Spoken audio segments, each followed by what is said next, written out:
Welcome to Trove. This video will cover the tutorial and provide a few extra tips to get you troving with the best of them.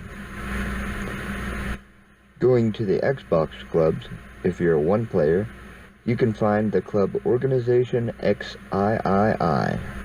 that is 013 for short, and request an invitation to get your spot in the Trove club of the same name, to have access to experienced players who can answer questions I might not have covered in this walkthrough.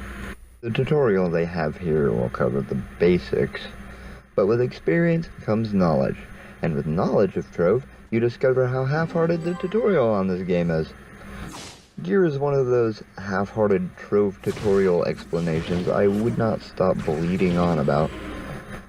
Gear comes in three forms: faces, hats, and weapons. Here it says press X to loot. This is a bad way to say pick up in this game, because looting gear is a completely different process that I'll explain later. I know I didn't notice it saying hold X to collect all nearby loot my first time through, so I'll consider mentioning it. For now though, all gear has rarity levels. The gear's stats are determined by the rarity level. The tier system for gear is based off of rarity. For a run-through of rarity specifics, check out my Trove gear tutorial. Pressing A on a piece of gear will equip it, or exchange it with gear that you're already wearing. Moving on, you'll notice you have the ability to jump while you are in the air. Video games. To top it off, you're only going to end up complaining that you don't have enough until you get equipment that grants you more. You know, like that bow that for some strange reason means you can jump out of thin air more times than you could before. It's killer. Ooh, game dodge. One of my all-time favorites. Why walk when you can just repetitively dodge? Gets you places faster, right? Well, fortunately, in this game, it also makes you immune to damage during said dodge. Unless, of course, you are currently on fire. Never fear, though. If you find some Trove water, just take a dip and find out what we all do at some point or another. You can jump in midair. You think you can put yourself out by jumping in the water? What do you think this is? Minecraft? You'll also discover through combat that no matter how far back you dodge, you can't quite exit that hitbox. Oh, you can. You just have to work really hard for it.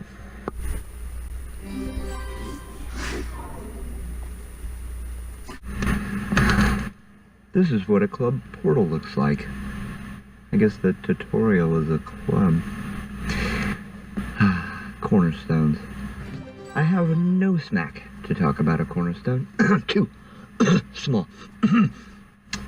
Because it's a really great idea I enjoy. This is a plot you can place your cornerstone at.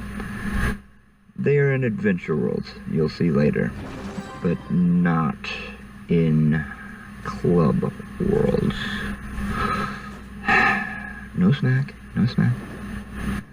You can build what you wish here with blocks you've collected and or crafted, and it is beautifulness. Too small. You'll learn all sorts of tricks to make it work out in your benefit. This place looks a lot bigger from down there. Also do make sure to check out my cornerstone tip video to learn the essentials of what you probably want your cornerstone to include. Here it comes, folks. You hate it with Terraria and appreciate that it doesn't exist on Minecraft. It's the mode toggle. When you switch to build mode because you have to mine or change something on your cornerstone, be sure that you're aware a mob will be on you within the next few seconds while you panic to discover that lasermancy does not indeed harm anything but blocks. Ore in this game is not findable by digging a hole in the ground, other than once in a lifetime chance of finding the most common ore in the game in the deepest hole you've ever seen. Let's use the word ironic. At least it's in caves and lying all over the ground.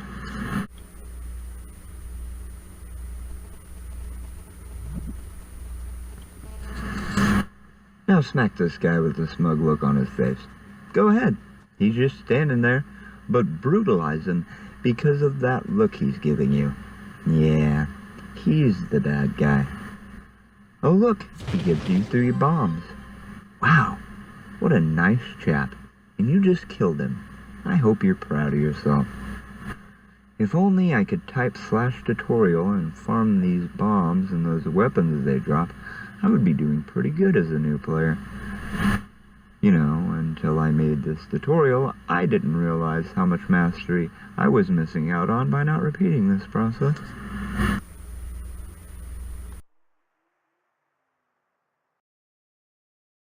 Your left and right D-pad buttons use items that you have collected. If nothing is in the slots, the next new thing you collect will fill them. They can be changed by hitting A on a consumable item and placing them on your bar. This is horrible, because bombs are a thing. D-pad buttons are touchy. There is no creeper in Trove, because the friggin' D-pad throws bombs. No need for a creeper. You'll do it to yourself. Ooh, fun. Time to use the novice table. This will make some pretty useful stuff. Check out my benches tutorial to learn more about what all of this does. But for now, all you need is the most useful one of all, the loot collector. You will never be able to count the amount of useless gear you get from this game. And that's where this little inventory space saving device comes in handy. Turn all your useless gear into flux, Trove's game currency, and other assorted materials usually used for upgrading or changing gear.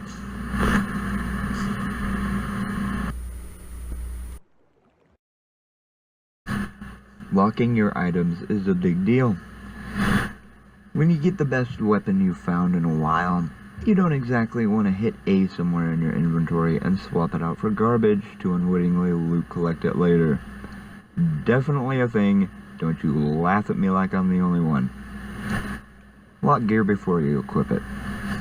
Also, it's easy to look through the list and lock what you want, then hit Y to loot the rest.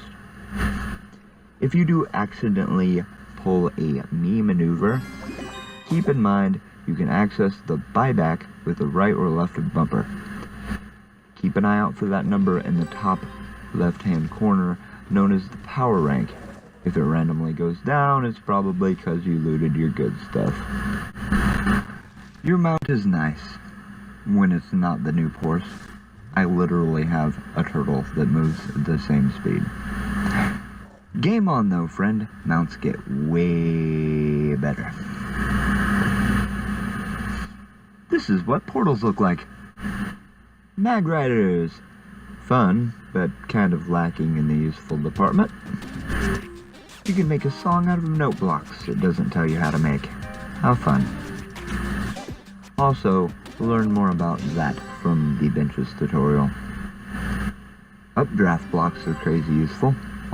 Also, benches tutorial.